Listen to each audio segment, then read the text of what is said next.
स्वागत करते हैं आपका अपने इस प्यारे से लेक्चर में, जिसमें आज हम आप लोगों को क्लास 12 का सबसे इम्पॉर्टेंट चैप्टर और सबसे ज़्यादा क्वेश्चन पूछे जाने वाला chapter principles of inheritance and variations के बारे में चर्चा करेंगे। ये क्लास 12 का बहुत इंपॉर्टेंट चैप्टर है और इसमें मैं आपको जितनी भी बारीक से बारीक चीज़ें होंगी उन सबको क्रिस्टल क्लियर करते हुए समझाने का प्रयास करूँगा। इसमें सर्वप्रथम मैं आप लोगों को बताऊंगा क्या क्या। सबसे पहले मैं आपको बताऊंगा वंशागति क्या होती है, वंशागति सबसे पहला चैप्टर के नाम से, और विविधता क्या होती है, विभिन्नता क्या होती है उसके बारे में बताऊंगा। मतलब शुरुआत इस चैप्टर की होती कहाँ है, चैप्टर के नाम से। चैप्टर का नाम है principle of inheritance and variation. Principle का मतलब होता है सिद्धांत, इनहेरिटेंस का मतलब होता है वंशागति और वेरिएशंस का मतलब होता है विविधता। तो मैं क्रिस्टल क्लियर करता हुआ प्रत्येक टर्मिनोलॉजी को समझाता हुआ वर्णन करूंगा। आ जाओ देखते हैं। सबसे पहला शब्द आ रहा है उसमें क्या, वंशागति। वंशागति क्या होती है, आइए देखते हैं वंशागति क्या होती है। देखिए, जब पहले सुन लीजिए, जब कोई माता और पिता की संतानें उत्पन्न होती हैं तो माता और पिता के कुछ लक्षण, माता और पिता के लक्षण उनके पुत्र में, उनकी संतति में या उनकी पुत्रियों में प्रकट होते हैं। और ये जो लक्षण एक पीढ़ी से दूसरी पीढ़ी में जा रहे हैं, माता और पिता जनक से अगली पीढ़ी में ट्रांसफर हो रहे हैं, इनहेरिट हो रहे हैं, स्थानांतरित हो रहे हैं, इसी को क्या बोलते हैं बाबू, इनहेरिटेंस बोलते हैं, वंशागति बोलते हैं। मतलब जनक से संतति में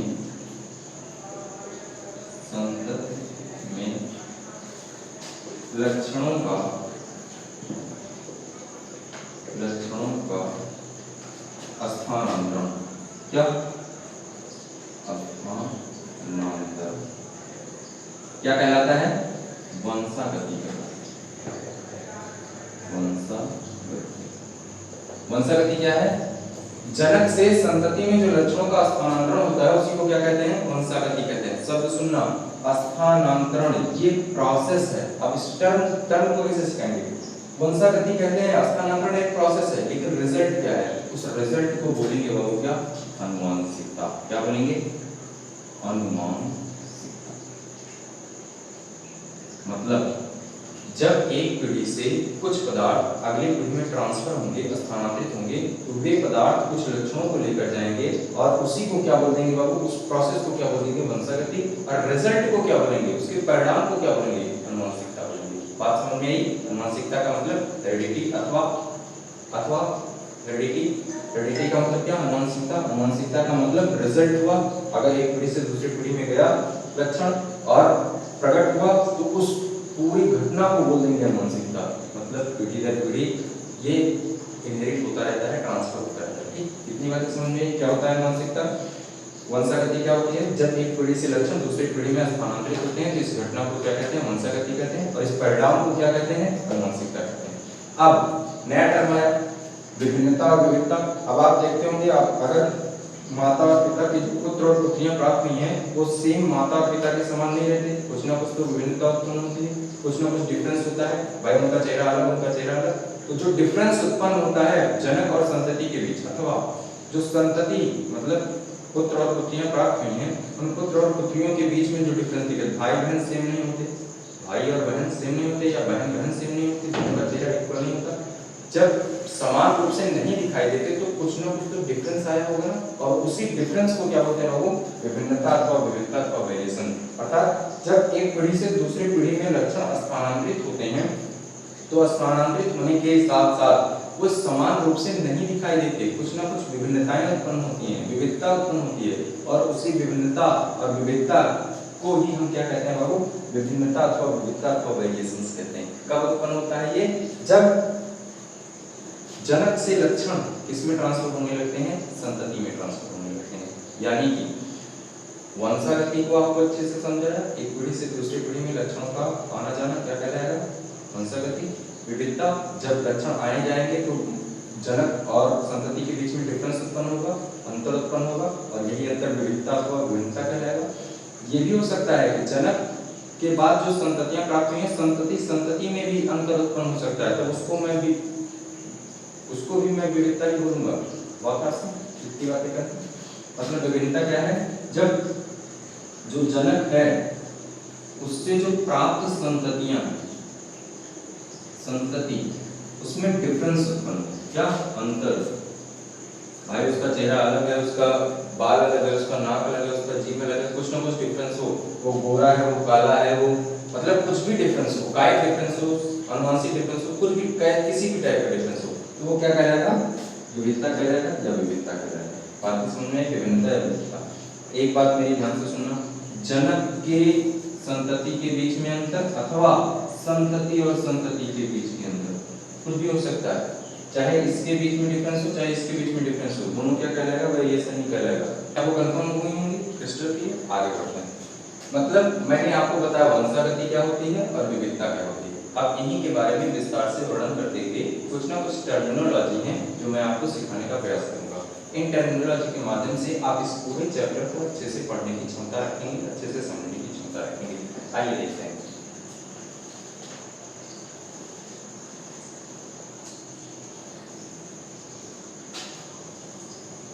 एक दूसरे पीढ़ी में लक्षण इनहेरिट होते हैं, स्थानांतरित होते हैं, तो उस घटना को, उस रिजल्ट को, उस परिणाम को क्या कहते हैं, अनुवांशिकता कहते हैं। मतलब जनक से संतति में लक्षणों का स्थानांतरण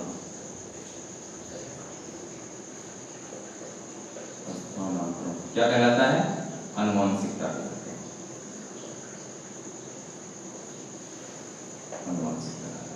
इतनी बातें कंफर्म हुई। क्या होता है अनुवांशिकता?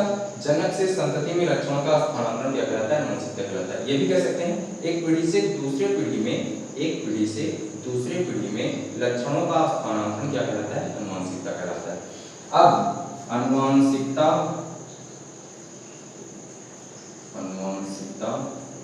और विविधता, अनुवांशिकता और विविधता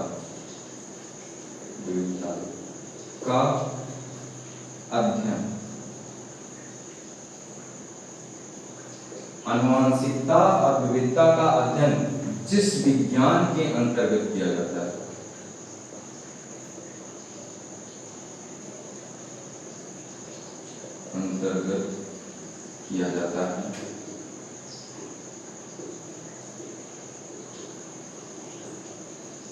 उस विज्ञान का नाम है अनुवांशिकी। क्या? अनुवांशिकी। अंग्रेजी में कहते हैं जेनेटिक्स। ध्यानपूर्वक सुनना। अनुवांशिकता क्या है? एक पीढ़ी से दूसरी पीढ़ी में लक्षणों का स्थानांतरण अनुवांशिकता कहलाता है। और अनुवांशिकता जब होती है, एक पीढ़ी से दूसरी पीढ़ी में लक्षण जाते हैं, तो अगली पीढ़ी और प्रथम पीढ़ी के बीच में डिफरेंस उत्पन्न होता है, उसी को विविधता कहते हैं। अब विविधता और अनुवांशिकता दोनों का अध्ययन विज्ञान की जिस शाखा के अंतर्गत किया जाता है, जिस ब्रांच के अंतर्गत किया जाता है, उस ब्रांच को क्या बोलते हैं? अनुवांशिकी। उस विज्ञान को क्या बोलते हैं? अनुवांशिकी, जेनेटिक्स बोलते हैं। इतनी बातें कंफर्म। अनुवांशिकी विज्ञान है, अनुवांशिकता प्रोसेस है, रिजल्ट है। बात समझ में आई? वंशागति क्या था? प्रोसेस था। इतनी बातें समझ में आई। अब मैं थोड़ा सा आपको क्लास 11 का थोड़ा सा टॉपिक बताऊंगा, जिसमें आपको डीएनए, जीन और क्रोमैटिन धागा, क्रोमैटिन फाइबर, क्रोमैटिड्स, इन सब में अंतर क्या होता है ये पता चल जाएगा। देखिए, अगर मैं ऐसी संरचना बनाता हूं,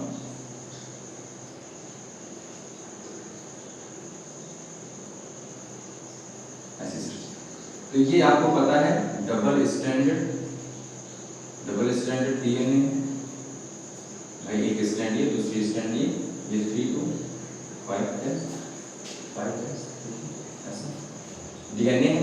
अब डीएनए में वह खंड, ध्यानपूर्वक सुनना, डीएनए का वह पार्ट जो कैसा होगा बाबू? फंक्शनल हो। कैसा होगा? फंक्शनल।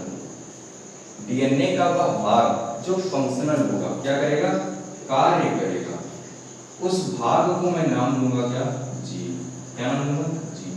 मतलब डीएनए का वह छोटे से छोटा खंड, जो क्रियात्मक रूप से कोई कार्य करे, उसको मैं क्या बोलूंगा? जीन बोल दूंगा। अब काम क्या करेगा?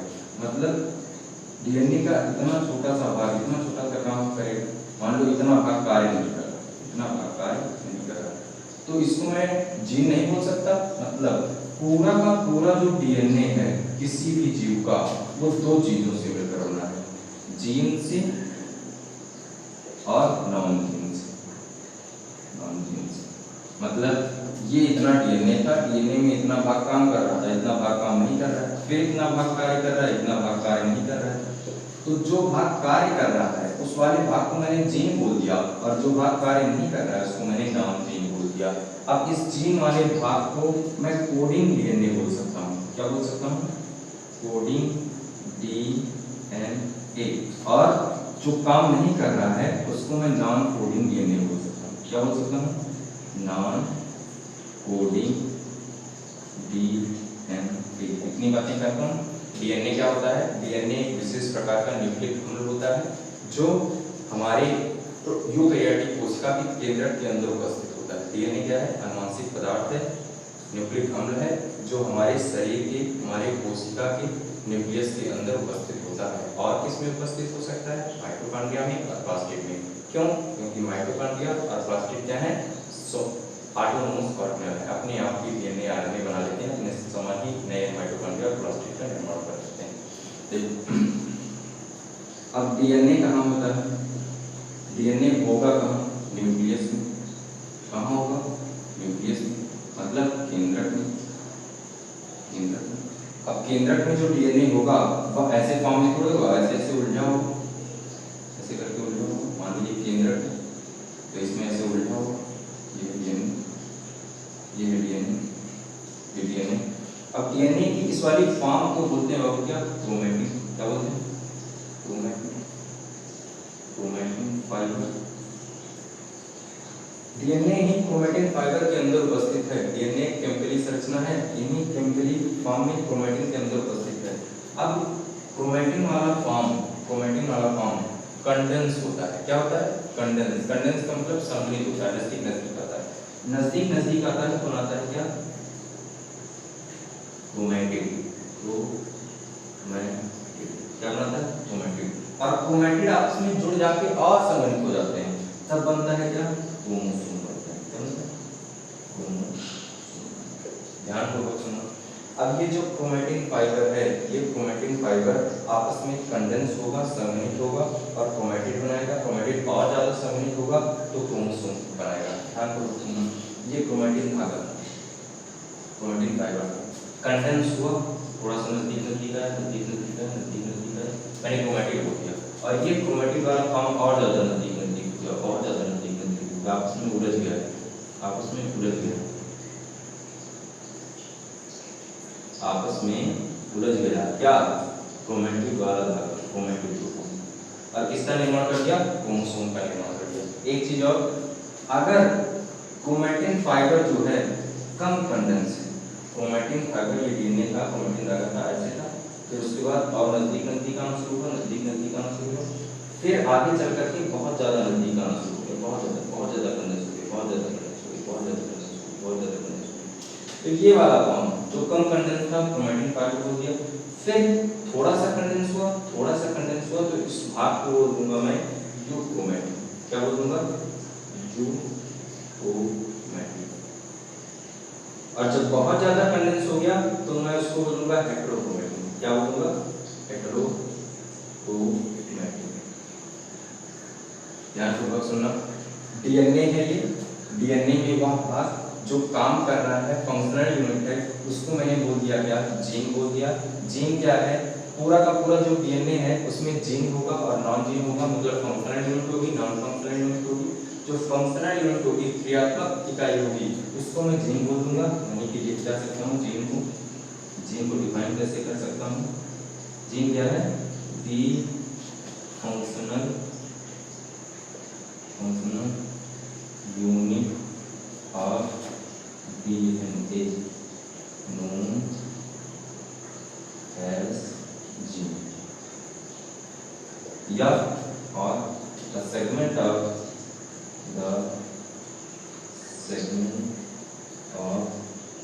DNA which perform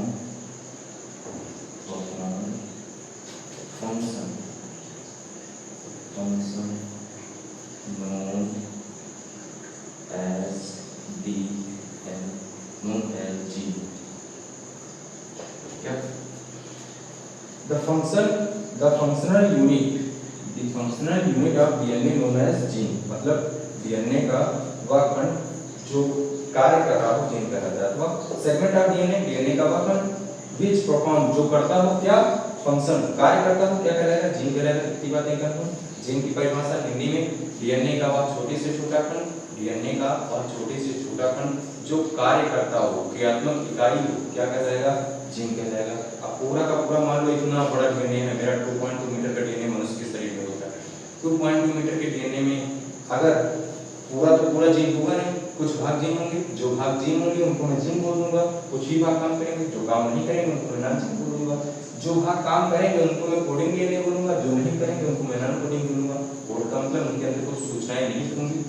अब जीन के अंदर ही उपस्थित होती है क्या आनुवंशिक सूचनाएं, क्या उपस्थित होती है जेनेटिक इंफॉर्मेशन उपस्थित होती है जीन के अंदर ही, नॉन कोडिंग के अंदर उपस्थित नहीं होती है, नॉन जीन के अंदर उपस्थित नहीं होती है। इतनी बात मैं कहूँगी। अब जो ये जो डीएनए है मनुष्य की बात हुई, मनुष्य के शरीर में डीएनए जो है कहाँ उपस्थित होगा न्यूक्लियस में। डीएनए क्या है न्यूक्लिक एसिड, क्या है न्यूक्लिक एसिड। न्यूक्लिक एसिड की खोज किसने की थी फ्रेडरिक मिशर ने, किसने की थी फ्रेडरिक मिशर ने, किसमें की थी पशु कोशिकाओं में। फिर इसका नाम किसने दिया था न्यूक्लिक एसिड, नाम किसने दिया था अल्टमान ने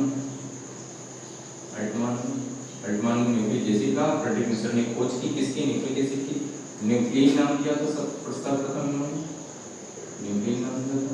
ठीक, डीएनए है क्या डबल स्टैंडर्ड है, डबल स्टैंडर्ड का मतलब एक ही। अब डीएनए न्यूक्लियोटाइड से मिलकर बना हुआ है, किससे मिलकर बना हुआ है न्यूक्लियोटाइड से।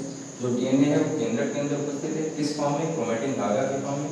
क्रोमैटिन धागा क्या है, क्रोमैटिन धागा ऐसे उलझा हुआ है, इसको मैंने क्रोमैटिन फाइबर बोल दिया। क्रोमैटिन फाइबर और ज्यादा कंडेंस होते हैं, संघनित होते हैं, नजदीक आते हैं तो मैं इसको क्रोमैटिन बोल देता हूँ। बहुत ज्यादा कंडेंस हो जाते हैं तो मैं क्रोमोसोम बोल देता हूँ।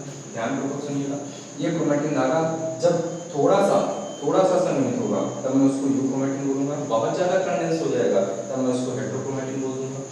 जब कम कंडेंस होगा ज्यादा कंडेंस होगा, किस आधार पर मैंने यू और हेटेरो बोला था ना, तो सुनना क्रोमैटिन धागे को मैंने कम कंडेंस था, अगर यहाँ पर थोड़ा रस्सी होता तो मैं दिखाता। अगर एज्यूम कीजिए आपके पास दो रस्सियां हैं व्हाइट कलर की और दोनों को आप ऐसे उलझा दे रहे हैं, दोनों को आपस में उलझा दे रहे हैं और उलझा के ऐसे रंग में डाल के निकाल दे रहे हैं, बहुत ज्यादा उलझाए हैं।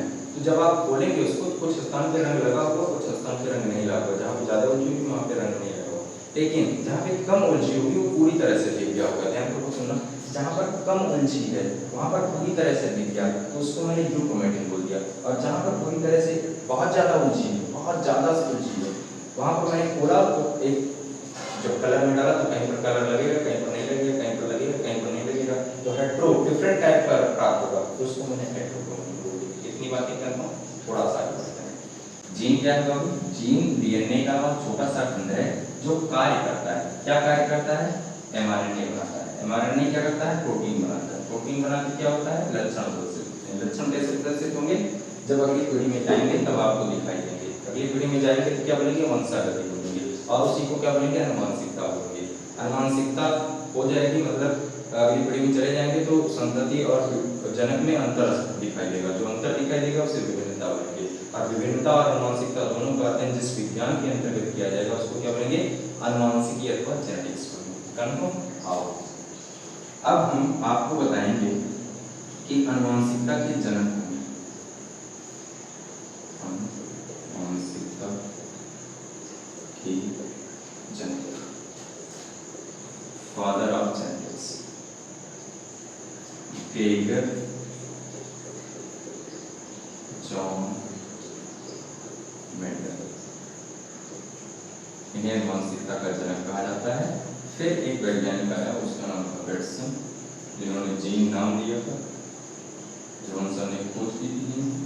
वेटसन को भी अनुवांशिकता के आधुनिक फादर के रूप में जाना जाता है। अगर आप 2-3 किताबें पढ़ेंगे कंफ्यूजन क्रिएट होगा। ग्रेगर जॉन मेंडल को ही आधुनिक अनुवांशिकता का जनक माना जाता है, कुछ किताबों में वेटसन भी लिखा होगा। सही अगर आए तो ग्रेगर जॉन मेंडल पर टिक कीजिएगा। ग्रेगर जॉन मेंडल अनुवांशिकता के जनक कहलाते हैं, अनुवांशिकता के जनक कहलाते हैं, अनुवांशिकता के पितामह कहलाते हैं। इतनी बात हमको। अब ग्रेगर मेंडल ने किया क्या था उसके बारे में चर्चा करेंगे। ध्यानपूर्वक मेरी बातों को सुनना। ग्रेगर मेंडल एक पादरी था, कहाँ का? रोम का। रोम के एक मठ का पादरी था। वहाँ पर वो अनेक प्रकार से एक्सपेरिमेंट करना था, बहुत रुचि थी उसको। तो वो पादरी भी था और बाहर निकलता अपने उसी थोड़ा सा गार्डन लगाया था, उसी में मटर का पौधा हो गया। मटर के पौधे पर वो देखने लगा, कुछ डिफरेंस दिखाई दे रहा। फिर उसमें उन्होंने देखा, उस डिफरेंस को लिखना शुरू किया, भाई अच्छे से एक्सप्लोर करना शुरू किया। तो 1 पीढ़ी, 2 पीढ़ी, 3, 4 पीढ़ी, 5 पीढ़ी, 6, 7 पीढ़ी पढ़ी और उसके बाद उन्होंने रिजल्ट निकाला। और उस रिजल्ट को जब आगे चल करके वैज्ञानिकों ने पढ़ा तो उसको सिद्धांत के रूप में कन्वर्ट कर दिया और उसी को मेंडल के सिद्धांत के नाम से जाना जाता है, मेंडल के नियम के नाम से जाना जाता है। ध्यानपूर्वक सुनिएगा। जो मेंडल ने प्लांट चूज किया था अपने एक्सपेरिमेंट के लिए, उसको बोले क्या? पी प्लांट बोला। क्या बोला? P plant. यानी कि अब मैं मेंडल के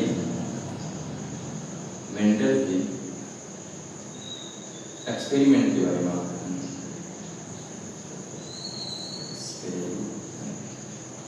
यहीं से शुरुआत होती चैप्टर की।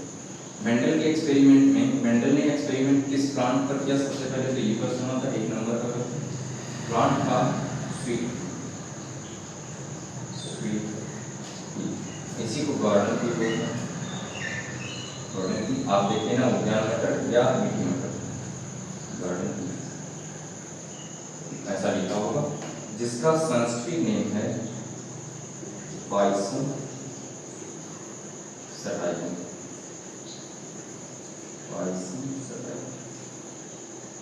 ऐसा मैंने क्यों किया? क्योंकि आपने 2 नंबर से तीन इसको पास हुआ। ठीक, अब उन्होंने पाइसम सटाइलम को ही क्यों चूज किया? ये आता है क्वेश्चन के ऊपर। पाइसम सटाइलम को चूज करने का 2 या 3 कारण है। क्योंकि पाइसम सटाइलम मटर का जो पौधा होता है वह ज़्यादा समय नहीं लेता अपने आप को डेवलप करने, मतलब जल्दी से बीज बना देता है, अपना जीवन चक्र जल्दी से कंप्लीट कर देता है। मतलब एक साल में कई पीढ़ियों का अध्ययन किया जा सकता है। कई पीढ़ियों का अध्ययन किया जा सकता है। अध्ययन कर सकते हैं किसके? मटर। एक चीज, मटर का पौधा ज़्यादा बड़ा लंबा भी नहीं होता, जल्दी से उसको क्रिएट भी कर सकते हैं। ज़्यादा लंबा नहीं होता, छोटा होता है तो उसमें लक्षणों को अच्छे से विजुलाइज किया जा सकता है। पुष्प उसके जो होते हैं वो उसमें स्वपरागण हो सकता है, परपरागण की क्षमता नहीं हो सकती। स्वपरागण हो सकता है, परपरागण जबरदस्ती कराया जा सकता है। मतलब जो पुष्प है किसका? मटर का, उसमें स्वपरागण हो सकता है, स्वपरागण, और परपरागण जबरदस्ती करवाया जा सकता है मनुष्य के द्वारा। ठीक, इसीलिए चूज किया। तीसरी चीज है, पौधा छोटा होता है, एक चीज, और इसमें ढेर सारे लक्षण एक साथ विजुलाइज कर सकते हैं। मतलब इनमें 7 प्रकार के विपर्यासी लक्षण।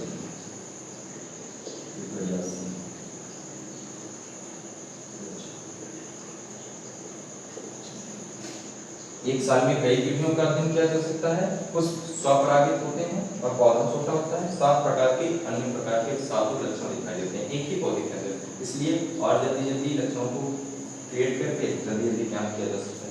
ये पूछा जाता है 2 नंबर के क्वेश्चन में कि पौधे का ही चुनाव क्यों किया। ठीक, एक साल में कई पीढ़ियों का अध्ययन, पुष्प स्वपरागित होते हैं, पौधा छोटा होता है, जल्दी से उसको एक्सप्लोर कर सकते हैं, 7 प्रकार के लक्षण उसमें पाए जाते हैं। अब यहाँ इम्पॉर्टेंट मटर के जो पौधे पर 7 प्रकार के लक्षणों को देखा था, वे लक्षण कुछ इस प्रकार से देखिए। पहला, 7 लक्षण में जो पौधा है, मटर का पौधा है, उसकी लंबाई कैसी है, पौधे की लंबाई। दूसरा, पौधे में जो बीज बन रहा है उसका रंग कैसा, और पौधे में जो बीज है उसका आकार कैसा है। ध्यानपूर्वक देखते रहिएगा। और पौधे का जो पुष्प है उसका रंग कैसा है। पौधे का जो पुष्प है, पौधे में जो पुष्प है उसका स्थान कहाँ उपस्थित, ठीक। कितना हुआ, 1 2 3 4 5 6। पौधे में जो फली उसका रंग कैसा है, और पौधे में जो फली है उसका आकार। कितने लक्षण होंगे बाबू, देखिएगा 1 2 3 4 5 6 7 लक्षण हो गए। देखो मेंडल ने अपने प्रयोग में 7 विपर्यासी लक्षण लिए। मटर के अंदर 7 विभिन्न प्रकार के लक्षण दिखाई देते थे और उनको मेंडल ने क्या क्या कैटेगराइज किया और उन्हीं 7 लक्षणों के आधार पर इन पूरे वंशागति वाला मानसिकता वाला सिद्धांत नियम प्रस्तुत किया। यहाँ पर देखिएगा जो मेंडल ने 7 विपर्यासी लक्षण देखे थे, इसमें पी प्लांट में वे कुछ इस प्रकार से हैं।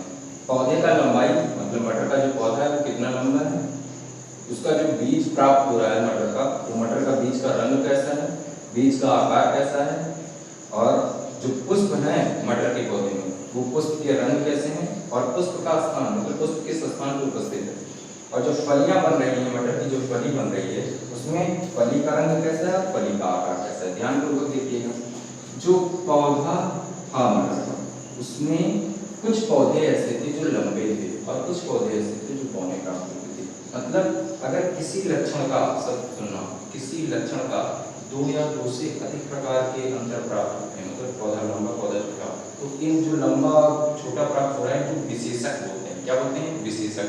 एक लक्षण के कई विशेषक हो सकते हैं, जैसे मेरे आँख जो है, आँख की कलर एक क्या है, कैरेक्टर है, लेकिन इसके 3 विशेषक हो सकते हैं। मेरी आँख नीली हो सकती है, मेरी आँख भूरी हो सकती है और मेरी आँख काली हो सकती है।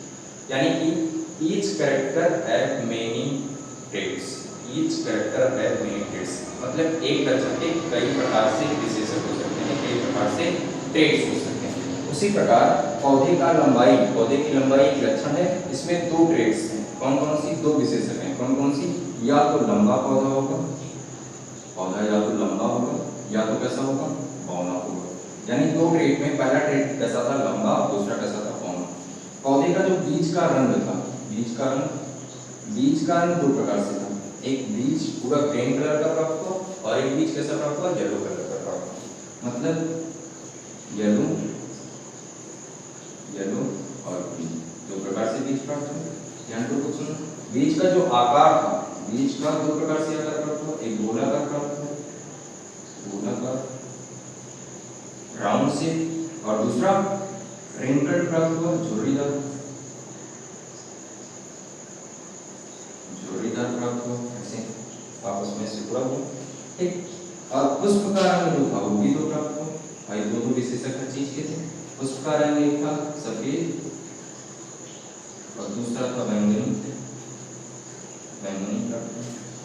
पुष्प का जो स्थान था, पुष्प कहाँ, पौधे में कहाँ पाया जा रहा है, एक कैसा था, टर्मिनल था, टर्मिनल, और दूसरा एक्सियल का मतलब नारिक ऐसे ये पौधा है, तो यहाँ पुष्प आ जाए, यहाँ पुष्प आ जाए, यहाँ पुष्प आ जाए, यहाँ पुष्प आ जाए।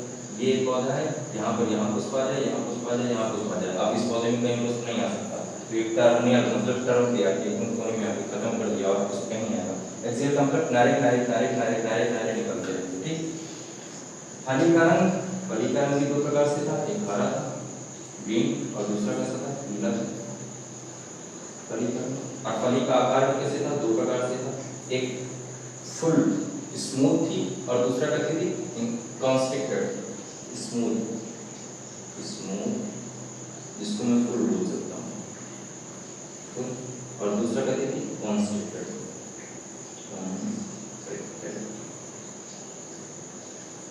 कॉन्स्ट्रिक्टेड का मतलब ऐसे बीच बीच में झुके। ये है फली मटर की फली, ठीक। आपको स्मूथ दिखाई दे रही है क्योंकि इसको भर करके भी जैसे ऐसे भर करके, और कॉन्स्ट्रिक्टेड का मतलब ऐसे, ठीक। ये फली है, फली की दोनों संरचना आपको दिखा रहा है। ये 7 लक्षण थे। मेंडल ने अपने प्रयोगों में इन 7 लक्षणों को लेकर के अपना एक्सपेरिमेंट किया और उन्हीं के माध्यम से बताया कि कैसे अगली पीढ़ी में इनहेरिट होते हैं लक्षण, कैसे अगली अब मेंडल के इन नियमों के आधार पर, इन टर्मिनोलॉजी के आधार पर वो कैसा एक्सपेरिमेंट किया था, कौन कौन सा एक्सपेरिमेंट था बताऊंगा आगे। सबसे पहले आप थोड़ा सा इसका रेटू देख लीजिए। अनुवांशिकता के जन्म ग्रेटर जर्मन में, मेंडल एक पादरी था, कहाँ का, रोम के एक मठ था। वो क्या करता था, उन्होंने अब अपने बागवानी में, गार्डन में पी प्लांट को उगाया और पी प्लांट पर एक्सपेरिमेंट किया, प्रयोग किया। जो प्रयोग किया उसमें कौन सी मटर थी, गार्डन की थी या स्वीट की थी, उसका सांस्कृतिक नेम क्या होता है, पाइसन सटाइव। उन्होंने पी प्लांट का ही प्रयोग क्यों किया, क्योंकि एक साल में कई पीढ़ियों का अध्ययन किया जा सकता है। प्लांट की आयु छोटी होती है, कई पीढ़ियां, कई बार बीज प्राप्त किए जा सकते हैं उससे। और उसका जो पुष्प होता है उसमें स्वपरागण की क्षमता हो सकती है। और बहुत इंपॉर्टेंट, पौधा छोटा होता है, जल्दी से उसको एक्सप्लोर किया जा सकता है। और पी प्लांट जो होता है उसमें लक्षण सबसे ज्यादा दिखाई दिए, उसको 7 लक्षण दिखाई दिए और 7 लक्षण के अलग अलग प्रकार के ट्रेड में दिखाई दिए, इसीलिए उसका चुनाव किया गया। इसका पाइसन सटाइव। ठीक, अब वो जो 7 लक्षण थे, ये 7 लक्षण क्या क्या थे, क्या क्या लक्षण देखे गए थे, उन 7 लक्षणों को मैं यहाँ लिखा हूँ। मेंडल ने जो एक्सपेरिमेंट किया उसमें 7 प्रकार के लक्षण लिए, इसके अंदर दिखाई दिए थे पाइसन सटाइव के। कौन कौन से लक्षण हैं, पौधे की लंबाई, पौधा लंबा हो सकता था, बाउंड हो सकता था, पौधे के बीज का रंग पीला हो सकता था, हरा हो सकता था, पौधे में जो, पौधे से जो बीज प्राप्त होता था उसका आकार कैसा, वह गोलाकार होता था, झोलीदार होता था। पौधे का में जो पुष्प है उसका रंग सफेद भी होता था, बैंगनी भी होता था। पौधे में जो पुष्प निकल रहे हैं ये पुष्प टर्मिनल मतलब ऊपर पे जा करके और कहीं केवल ऊपर पर निकलते थे। और अगर कोने कोने पर ढेर सारे पुष्प निकल रहे हैं तो कैसा था, एक्सियल। ठीक, पौधे में जो फली बन रही है, बीज के ऊपर जो कवरिंग है, फली है, उस फली का पॉट्स का शेप कैसा है, शेप कलर कैसा है, कलर कैसा था, हरा था और पीला था। और जो पॉड है उसका शेप कैसा है, स्मूथ है, मतलब पूरा ऐसा फुल भरा हुआ है और कॉन्स्टिक्टेड है, मतलब बीच बीच में। इतनी बातें अगर आपको समझ में आ गई हैं तो सीधे मैं मूव करता हूँ जो मेंडल ने अपने एक्सपेरिमेंट में टर्मिनोलॉजी यूज की थी उसकी तरफ। और ये